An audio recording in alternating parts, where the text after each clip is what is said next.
The wall on pit road is kind to NASCAR drivers at Richmond International Raceway, but not the TNT Monster Truck Challenge. That doesn't stop the Equalizer Bigfoot duel for the world title. And everybody knows nothing scares the Gravedigger.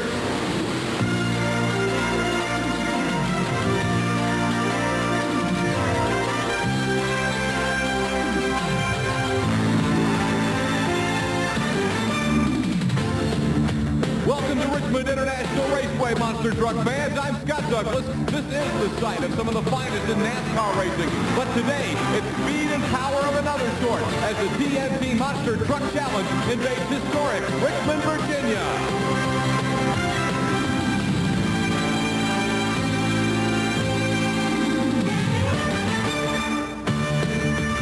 Today at Richmond, Virginia, the killer walls are going to be a factor. It's a very, very tight course. The walls are right on top of these guys. Who can handle it? That's going to be a big question. And in the Bigfoot camp, Andy Brass was masterful in Louisville. Now John Pyan is back in the driver's seat. At Richmond, Virginia, a year ago, Gravedigger had a real rough run, one of the toughest all year. Watch him here as Dennis Anderson goes over the wall at the end of the race course. That shows you just how tight and just how hazardous this course can be.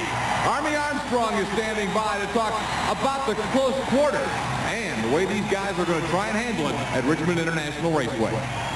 Well, thanks, Scott. We're back in Richmond, Virginia, where, as you well know, last year produced some of the most exciting action we've ever seen. We saw the Equalizer flip end over in on the end of the track. We saw two trucks running at the same time bounce physically out of the track. How do you bounce out of a track? It's very simple. This track is set up on the NASCAR pit road. There are walls on each side of the track. The walls that are a friend of the NASCAR pit crew, they're the enemy to the monster trucks. These walls are intimidating for these monster truck drivers. That's going to bring us up to date on the action from this week in Richmond, Virginia. But right now, I want to talk to you about the last time I had an opportunity to visit on television was the Louisville, Kentucky show. There was an incident that took place at Louisville concerning the kill box and Mike Wine. We're going to have Mike Wine himself tell you what happened at Louisville with that kill box. Well, we had to go back out. We made it to the final rounds. We won all the way out there. It was me against Foot. It was against Andy. Got into the outside of the pit. We're getting ready, suiting up. They hand you a killer radio to go out, as you know, to kill the truck. I put a radio into position in the truck. It stalled. Took it back out, put another one in. It stalled. So they gave me one, said, just go out on the track. Just get out there. We'll worry about the radios when you get out there. So we got out there, went out, sat up on the line, put the radio box in. When I did, all my gauges kept fluttering on me. They said, gotta go, start the race. 1, 2, 3, lined us up. Me and Andy took off. Ran the track all the way around. As you know, Louisville is a figure-8 course. You got an inside and outside lane. I was on the inside lane. That means I had to be in front of Andy before I got on the other end. If man's going to catch me, you know he is. He's a strong runner. I was 3/4 of the way around the track. I looked over to my right-hand side. All my gauges went dead on me. The motor went dead. I grabbed the box. I kept physically shaking the box back and forth. And as I come up to the car, as I coasted, the motor backfired so many times until I ended up bending the valve. It was a very costly race. Not only first place, but it cost me a motor. Also, what I'm hearing here is the fact that you feel the TNT is the one that cost you that race by having a malfunctioning box there. Yeah, I feel it was TNT's fault for having a malfunctioning box.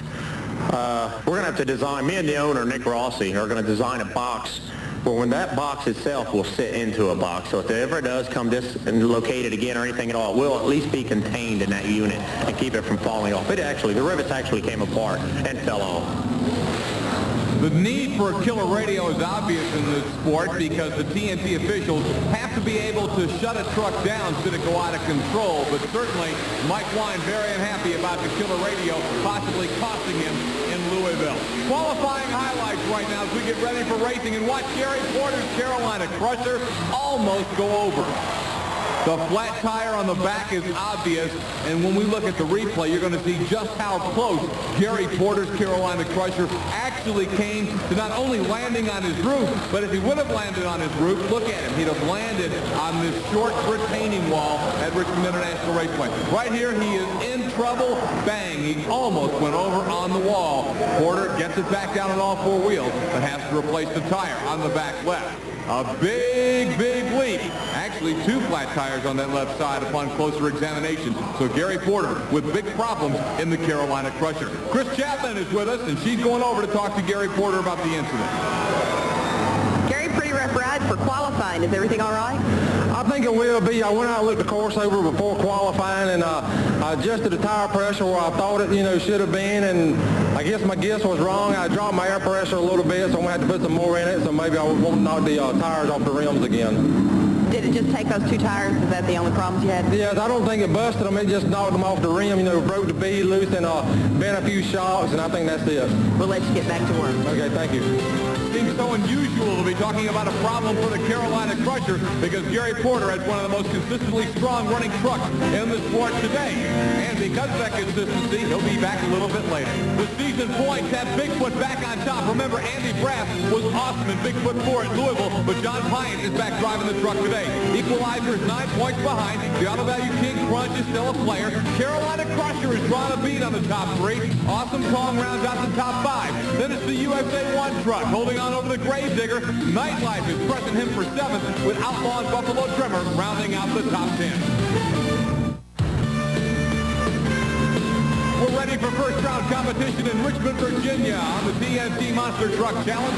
Scott Douglas, Army Armstrong, and Chris Chapman with you as we look at Scott Stevens and his Auto Value King Crunch, a truck that lost a lot of that front sheet metal in a run at Louisville a week ago. His opponent is arch nemesis, Bigfoot number 4, John Pyatt, back driving it today.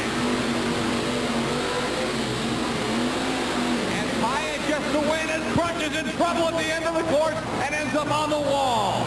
Scott Stevens and the Auto Value King Crunch was straight, it looked like, coming to the end of the run, but bang, went into the wall. And that just goes to show you how tight this course is and how one little mistake is going to throw you into some big, big problems. The win, as you can see on the left of your screen, is Bigfoot, but on the right, Stevens comes off the cars just a little bit and ends up right smack against the wall. Luckily for Scott Stevens, the truck stopped at that location and didn't go over. On a run like that, John, what do you do? Did you have any idea he was in trouble? No, I didn't. I was concentrating on keeping my truck in a straight line. I really didn't even know where he was at. How big a problem is that tonight? You guys seem to be taking some awfully strange bounces out there. Yeah, I think the walls being in so close was really scaring everybody, and they were concentrating very hard into staying in a straight line. And I don't know, some of the cars are kind of a little funny, and you're getting a lot of bad bounces out there. Let's talk about those walls. They're close. Are you guys overcompensating? Is that what keeps making you go to the middle? Because the left lane's going to the right lane's going to the left.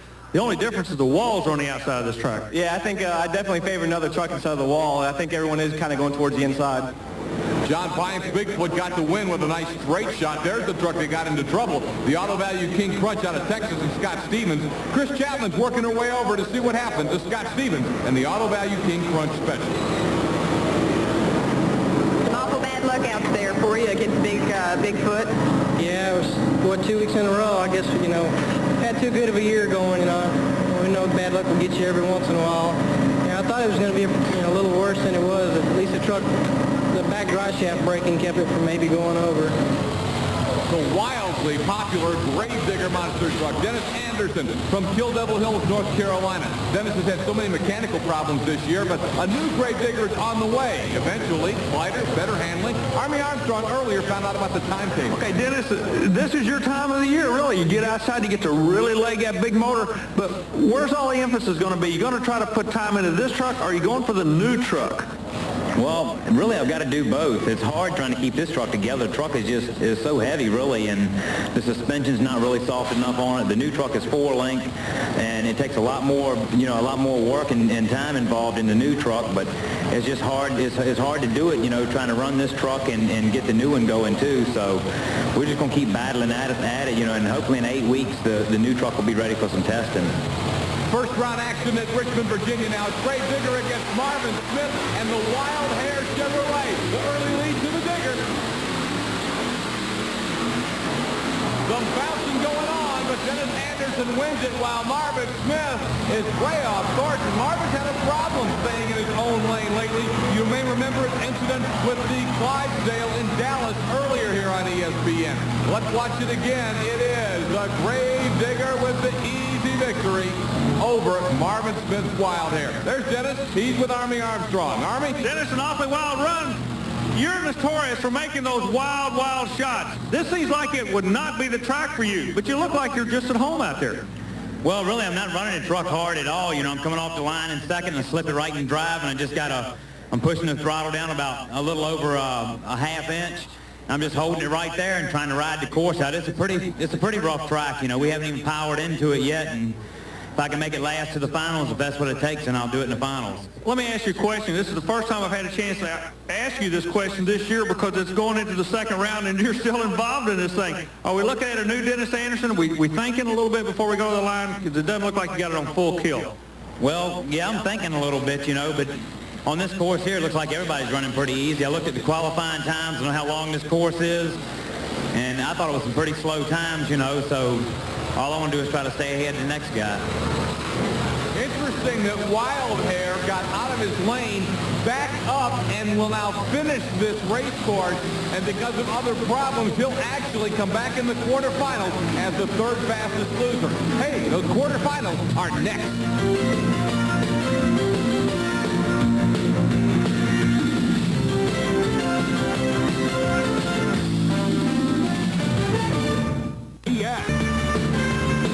Richmond International Raceway, very close to the halfway point of the TNT Monster Truck Challenge, and so there's still a lot of races to be run, but yeah, anytime Bigfoot and Equalizer square off, it's a critical matchup. They're just so close in points, and that's what you have now. The Equalizer Chevrolet there, new paint job on the truck for Greg Holbrook as he goes up against the Bigfoot Ford. And now John Pine, it's Bigfoot number 4. Equalizer will win it. Holbrook takes the victory over John Pine and Bigfoot. Now remember, while Bigfoot 8 is sitting out this temporary ban from TNT competition, the points of Bigfoot 4 are being added to his total. So it is a critical win for the Equalizer in the point standings to get a victory head-to-head over Bigfoot. Army standing by with Greg Holbrook. Greg, you're coming after. You're the guy to beat tonight. How's it feel? It feels good, Army. You just got to get everything lined up perfect, and you hit them wide open just like any other track. You just helped your national point championship chase a whole bunch of putting that other blue truck out. You're not kidding. Don't nobody get to come back in the semifinals. No fast loser. Battle of the Blues Brothers, and you won it tonight. Thank you, Army. The thing that stands out, Army, about that interview is that Holbrook is the first guy you talk to that has not talked about being scared of his track. He looked like Holbrook said, hey, just hit it hard. Here's Gary Porter coming out in the Carolina Crusher. We saw the problems earlier in the Crusher's qualifying. As he mentioned, he didn't actually bust any tires. He just knocked him off the rim, and he's back. Now in another lane, he may feel better as he goes up against the Wildhair. 2 Chevrolets in the quarterfinals, and it's all Carolina Crusher. What Porter, you can see, and Wildhair as well, they're crisscrossing at the end because when they finish the track, they want to finish leaning to the middle, not leaning toward that wall. Wildhair on the right-hand side of your screen, Crusher on the left, and of course Crusher gets the win. The Wildhair truck actually got his frame broken in 2. There was so much made about him knocking Clydesdale on his roof in Dallas and the damage done to the Clydesdale, but the Wildhair also suffered extensive damage from that crash at Texas Stadium, and as I mentioned, Marvin Smith had to completely get a new frame. That one was broken. Smiling Marvin Smith, close but no cigar. I'm telling you, I'm happy though. At least we got her running again. This thing's been down the dumps for a long time. It's about time for her to come back, I think. We just rebuilt the whole truck after Dallas. It's almost a whole new truck. New motor, new everything. Hopefully we can get used to it and get her straightened out and start doing good again. Quarterfinal action featuring Dennis Anderson's Gravedigger. And, you know, we mentioned earlier, Dennis is from Kill Devil Hills, North Carolina. Now, that's where his shop and operation is. But for so many years, Dennis was identified as being from Chesapeake, Virginia. This is the area where he has probably more fans per capita, if you will, than any place in the country. They love the Digger in Richmond, Virginia, and he really wants to do well here. The opponent is the Thunder Chicken out of Catawissa, Pennsylvania. Kid Rarick drives the chicken. Very close race, but Dennis Anderson's Gravedigger holds on for the very popular victory over a strong running Thunder Chicken. Watch how close the chicken makes it, and that's why. Did you see Dennis Anderson almost leave his lane? But he got it straight, completed a legal, victorious run. And now Dennis Anderson is going to talk to Army Armstrong.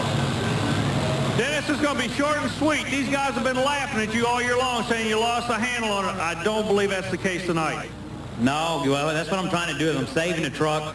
I did push a little bit harder that time because, kid there with Thunder Chicken, he just loves to bury me if he can, you know. So we've always had a little grudge going from 3 years back, so I don't want him to get an edge on me. What about the next round? One observation I made, everybody that won this round came out of the right lane. Now, y'all can't do that next time. Somebody's going to have to go someplace different. Will that affect your driving style?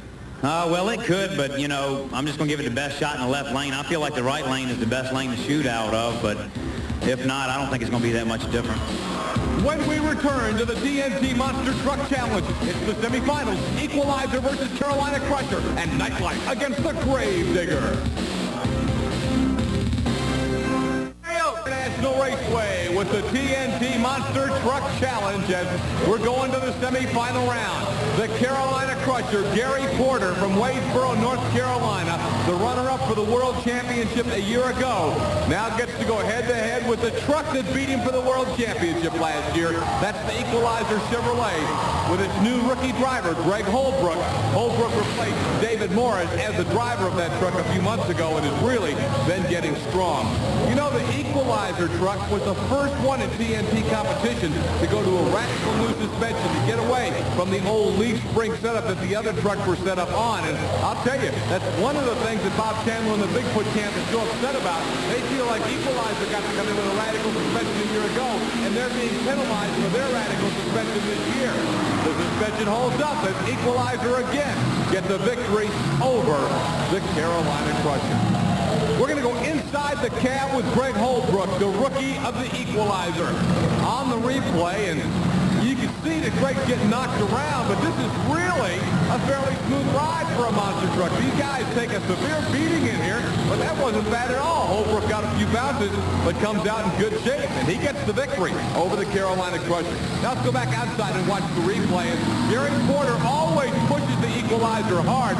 It was not a great start for the Equalizer, but Holbrook really hammered it hard on the second set of cars that carried him to the victory. Now, the end zone replay will show us, boy, that Porter got himself into some trouble, corrected it pretty well, but it may have been that shot that threw him to the middle off the first set of cars that cost him the victory. The rookie wins it, Greg Holbrook, driving the truck that won it all a year ago, the Equalizer.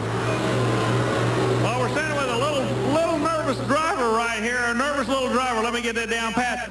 Trying to get the helmet squared away. Son, you're going to the final. You did it the hard way. You're coming out of that left lane. Is that where you want to be? Yeah, that's the lane I chose. Everybody, at first, it was just throwing you into the wall. But if you hit them just right, it just launches you. Perfect. You and Gary ran awfully hard. At first, it seemed like you guys were intimidated. The wall may have scared you, but now it's like, hey, we're back to just straight open racing. Is that where we are now? Yeah, you just got to ignore it and go on. If you don't, you'll just be on the trailer. He's not on the trailer yet. He's going to the Monster Smash final, and he will race either that truck, the Gravedigger of Dennis Anderson from North Carolina, Kill Devil Hills, but a real popular figure in Virginia, especially since his shop was in Chesapeake for so many years. The opponent is all the way from Grand Island, Nebraska, Dave Wysorik's Nightlife Chevrolet. Now, in the Gravedigger, frankly, you have one of the older monster trucks now with everybody rebuilding and rebuilding. The Nightlife is about the newest on the circuit. This truck was just built about a month and a half ago by Dave Wysorik. He brought it out of the shop and down to Dallas for the first time. You can see it's still got that beautiful shine and glow. It's an all-new paint job. It's an all-new truck, and Wysorik builds it, maintains it, operates it, drives it, the whole 9 yards. The Nightlife is Dave Wysorik. Semi-final, head-to-head, and it's going to be the Gravedigger. Dennis Anderson really launched it on the second set. He didn't have to because Nightlife was in trouble, but Anderson let it all hang out. Wow, watch him, not on the first set because he got a good start, but it was on the second set of cars where Dennis Anderson went full tilt boogie in the Gravedigger monster truck. I'll tell you, he kept it nice and straight. Both he and Equalizer had no problem keeping the truck straight on the second set of cars. And what's interesting to me as we enter the finals is that Gravedigger is one of the few trucks in that lane that hasn't gotten crazy. Dennis Anderson, it's final time. You're close to home. Is there any such thing as a home court advantage? I don't know if there's a home court advantage or not, but I'm just trying to keep my cool. I'm in front of I got my whole family out here. I kind of worry my mom the way I drive. I promised to her tonight that I was going to drive like somebody with some sense, and it's working. Well, maybe a new strategy inspired by Mom, but indeed, Dennis Anderson did not go full tilt on the first set, left himself in good shape, and hit it hard on the second set of cards as the Gravedigger rolls in to the finals against the world champion Equalizer. Army Armstrong is going to set us up for the final battle. Well, it's final time in Richmond, Virginia, and listen to this. The kid out of Tennessee, he's going to be going to the far side. He's already told us that's the lane he likes. That'll be the Equalizer truck. And there's another kid, the kid from Kill Devil Hill, the Gravedigger, will be in the other lane. It's final time. Stay tuned. Welcome back to the Richmond International Raceway in Richmond, Virginia, and the TNT Monster Truck Challenge. I'm Chris Chapman along with Scott Douglas and Army Armstrong. We're ready now for the Monster Smash, and it's going to be a great one between the Gravedigger and the Equalizer. We are giving you some camera angles here today, and this camera is actually mounted right behind the front wheel of the Equalizer Chevrolet. The World Championship truck from a year ago. Gary Cook built the truck, operates it as the head crew chief. The driver last year was David Morris. And we documented the story here on ESPN earlier this year. Morris quit kind of in a dispute. He didn't see eye to eye with the owner. So Cook went out, got him a new kid on the block. 18-year-old Greg Holbrook. His first experience in a monster truck has been driving the championship truck. And what a job he's done. He suffered some learning blows early. Fell asleep at the wheel at the start line a couple of times. And I'll tell you, he's been rolling strong the last couple of months. And now, the Gravedigger truck. Dennis Anderson, one of the more experienced monster truck racers out of Kill Devil Hills, North Carolina, in front of a lot of home fans, a lot of friends in Richmond, Virginia. This is for the championship. Oh, they came to the line together. Oh, look at the Gravedigger. He almost went over. Powers out of it, now slides to the end, and the Gravedigger has won it with an awesome run in front of a standing and screaming crowd at Richmond International Raceway. What a final. Let's watch it from behind the front wheel of the Equalizer. Goodness gracious, what a camera took a beating, I'll tell you that. And look at the Gravedigger in front of him. Boy, Equalizer just shut down. And I better get out of the way. Dennis is in trouble, but the Gravedigger shut it down in time. Let's look at it again. Keep your eyes on the Gravedigger at the end. The first point to watch is the finish line, where indeed Gravedigger wins it by about a foot. Then he gets up on two wheels and powering out.